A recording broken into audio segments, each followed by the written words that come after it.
सगळ्यांना आवर्जून सांगायला आवडेल की खूप क्षमता आहे रेव्हेन्यूमध्ये. जर इंडस्ट्री ज्याला सेक्टर म्हणतो आपण ना, एखाद्या गोष्टीचं सेक्टर, फार्मास्युटिकल सेक्टर झालं किंवा, तर हे जे 16 सेक्टर आहे ते पुढचे 10 वर्ष काय झोपत नाही.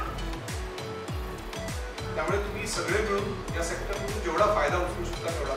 तर 7 वर्षापूर्वी आम्ही हा प्रवास सुरू केला होता. त्यानंतर बरीचशी माझी सहकारी मला मिळत गेली. त्यानंतर आम्ही काम सुरू केलं. दोघांची आम्ही 4 जण झालो, 6 जण झालो. आज 50 लोकांपर्यंत आमची टीम आली. आज मध्ये काम करताना सगळ्यात महत्त्वाची गोष्ट आम्ही दोघांनी जी जपली आतापर्यंत ती म्हणजे एम्प्लॉईला एक चांगलं वातावरण द्यायचं आणि एम्प्लॉईला एम्प्लॉईसारखं ट्रीट नाही करायचं.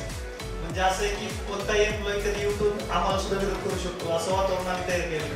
त्याचं कारण म्हणजे एक आहे की आम्ही दोघांनी सुद्धा एक्सपिरियन्स न घेता डायरेक्ट कॉलेजमधून बिझनेस स्टार्ट केला होता.